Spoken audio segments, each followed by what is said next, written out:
Quest 3 has finally been revealed. All the cards are on the table, with the AMA from Boz answering more of our Quest 3 queries, to more gameplay from Zuck showing us the capabilities of their new VR device. Whether you're new to VR, own a Quest 1, 2 or Pro, the time has come yet again with this new generation to ask the question, should you buy the Meta Quest 3?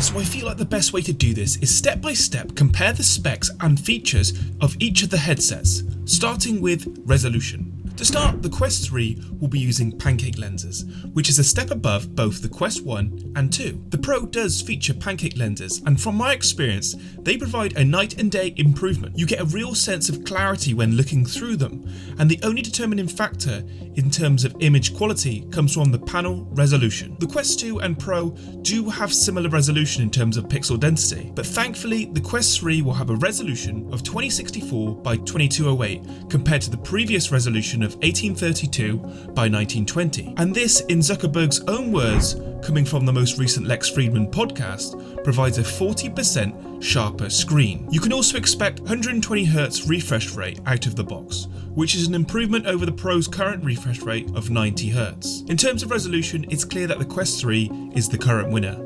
But in saying that, the Pro does have excellent local dimming, and the original Quest still has that OLED panel for those incredible blacks.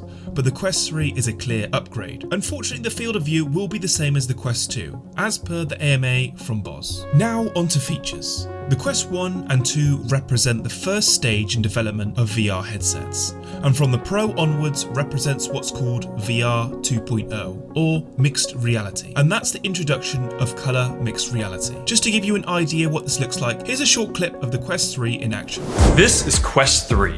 Our most advanced headset yet. It's got high resolution color mixed reality, it's got a lot better displays, and a lot more experiences.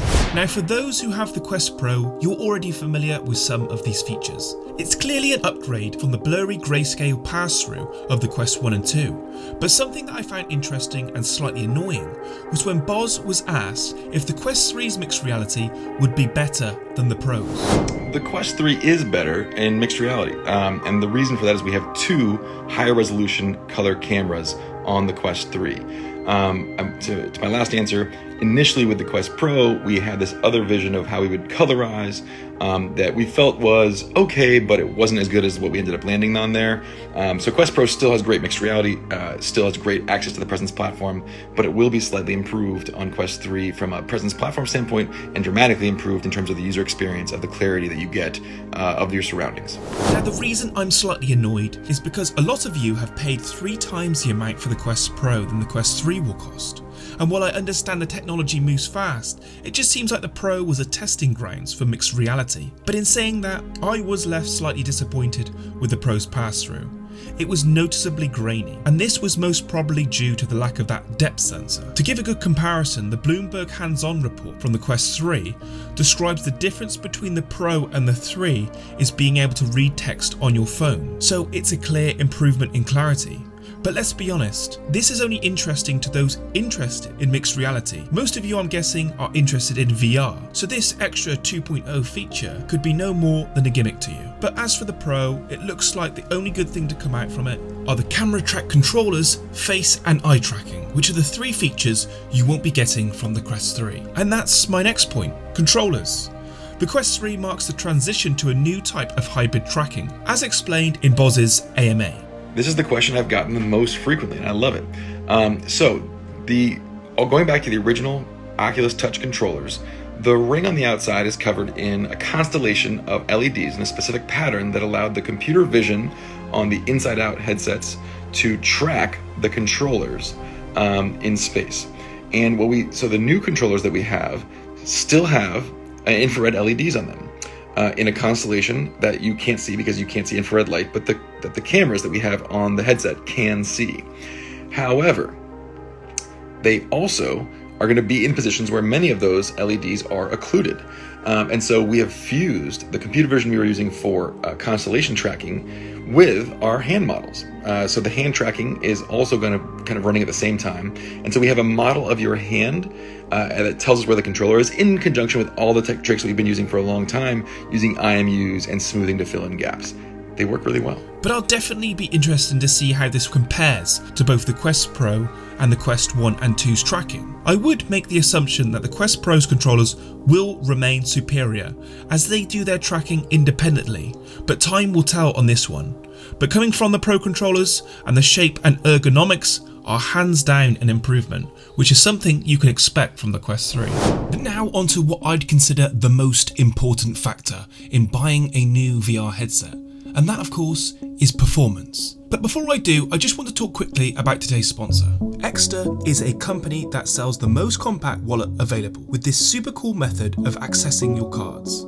This is the most successful next generation wallet with built-in RFID protection and over 30,000 5-star reviews. The wallet comes in a multitude of styles to suit your need, but there is one feature in particular that caught my eye. I lose everything, including my wallet. Extra's tracker card allows me to literally ring my wallet with an app. The wallet can also ring my phone if I lose that too, which is incredible. The small compact tracker card lasts 2 to 3 months with just 3 hours of solar charge. You can get 35% off site-wide using code VIRTUALCHAP during the biggest Father's Day sale of the year. All links are in the description.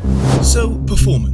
When the Quest Pro was released, it was announced it would be using Snapdragon XR2 Plus chip and had double the RAM. And at the time, Meta reported it provided double the power over the Quest 2. But if I'm honest, this isn't really noticeable because the Quest Pro is capped at 90Hz. The Quest 3 will be using Qualcomm's next generation chipsets, the XR2 Gen 2, which again, according to Meta, provides double the computational power over the Quest 2. So it begs the question, which is better? And well, Boz answered this question in his AMA.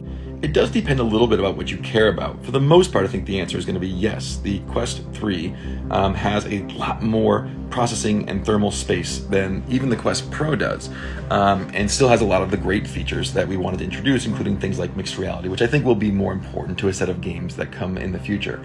Having said that, if you are somebody who plays games in worlds where face and eye movement is really useful because you're playing cooperative games or you're playing in social spaces, the face and eye tracking that you get in the Quest Pro might be the differentiating feature that you really need.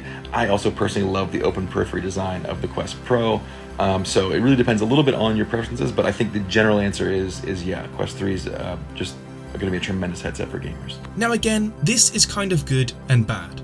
Good for those who are looking to upgrade from the Quest 2 or 1, but not so good for those who forked out for the Pro.